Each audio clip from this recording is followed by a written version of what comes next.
Você já ouviu falar da lenda misteriosa conhecida como a Pegada do Diabo?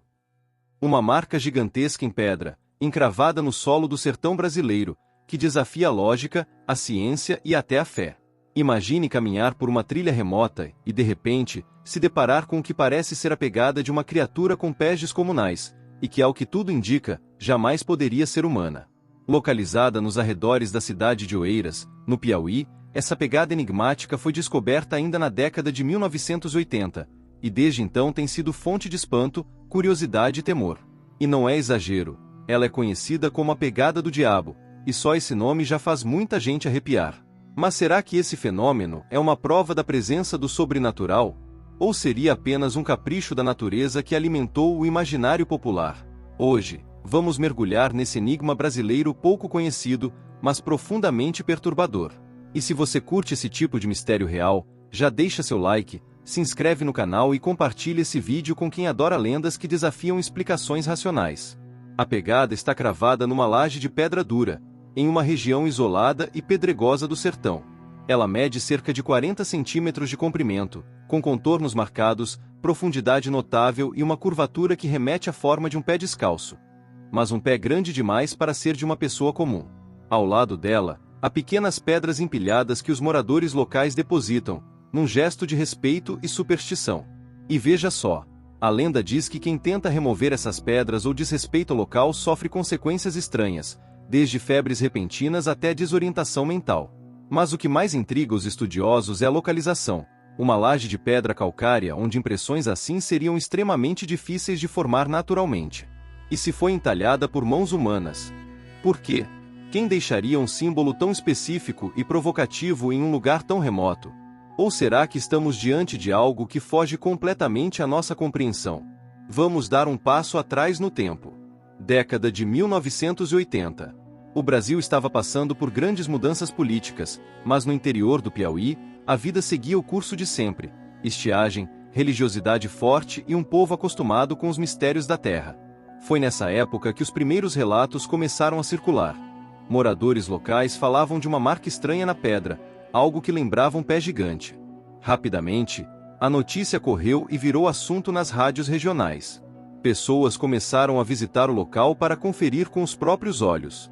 E o mais curioso, não havia sinal de que a marca tivesse sido feita com ferramentas ou instrumentos.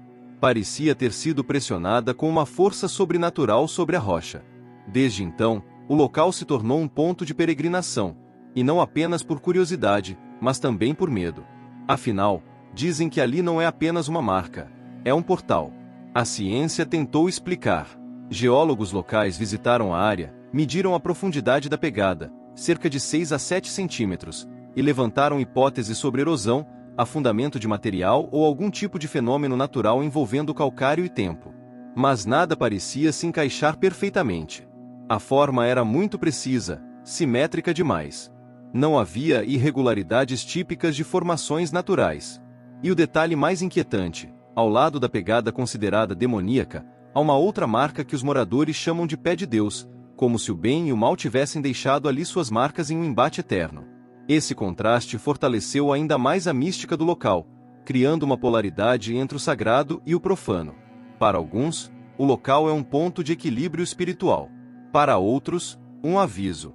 As histórias contadas pelos moradores locais ajudam a manter viva a lenda. Muitos afirmam que ouviram barulhos estranhos vindos da pedra durante a noite. Outros juram que sentiram calafrios inexplicáveis ao se aproximarem da marca. Há até quem diga que viu figuras sombrias rondando o local ao entardecer, como se algo antigo e poderoso ainda habitasse por ali. E a cada geração, essas histórias vão se fortalecendo, ganhando detalhes, criando um ciclo em que o medo e o fascínio andam lado a lado. A pegada virou quase uma entidade, um símbolo do desconhecido que continua instigando visitantes e estudiosos. Será que existe uma verdade por trás de tudo isso?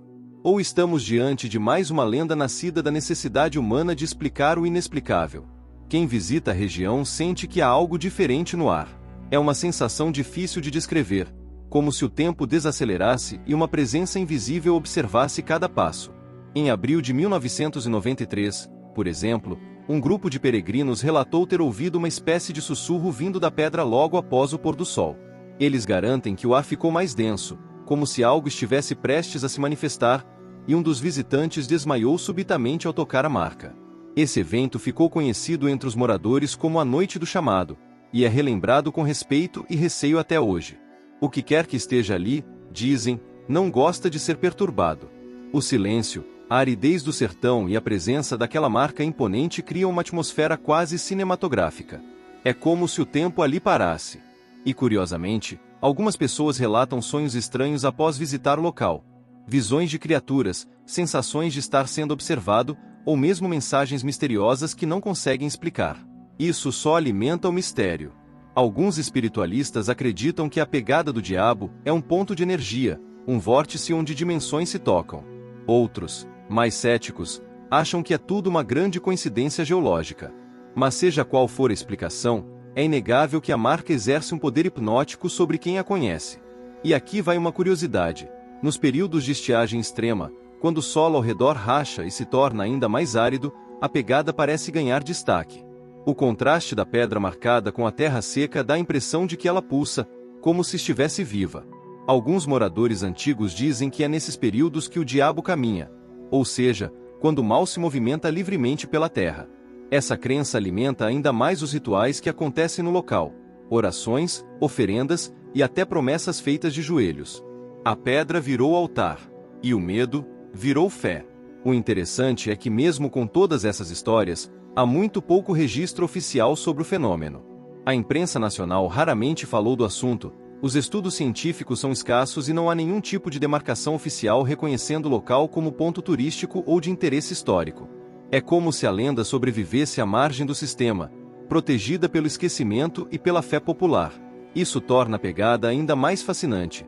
Ela não precisa de reconhecimento oficial para existir no imaginário das pessoas. O mistério cresce justamente porque nunca foi resolvido. E talvez, é esse o segredo da sua força. Em muitos casos semelhantes pelo mundo, marcas em pedras ou locais inusitados se tornam centros de atenção, estudos, filmes e até museus. Mas com a pegada do diabo é diferente. Ela permanece isolada, quase escondida, como um segredo que o sertão insiste em guardar. Talvez porque aquilo que é mantido na escuridão desperte mais o nosso interesse do que aquilo que é totalmente revelado. E talvez por isso, essa marca continue a atrair quem busca não respostas, mas sensações, aquela pontada no peito, o arrepio na espinha, o fascínio pelo desconhecido. E então, o que você acha? Estamos diante de um fenômeno sobrenatural, uma prova de que existem forças além do nosso entendimento? Ou tudo não passa de uma interpretação mística de um acidente geológico raro? Deixa aqui nos comentários a sua opinião, e compartilha com a gente se você conhece alguma outra lenda parecida da sua região. Afinal, o Brasil é rico em histórias que mexem com o invisível. E quem sabe, no próximo vídeo, não é a sua sugestão que a gente vai investigar. Se você ficou até aqui, é porque o mistério te pegou de jeito. Então já se inscreve no canal, ativa as notificações e deixa aquele like para fortalecer nosso trabalho. A gente se vê no próximo vídeo, onde mais um enigma do Brasil profundo vai ser revelado. Até lá, fique de olho nas marcas do caminho. Às vezes, o desconhecido está mais perto.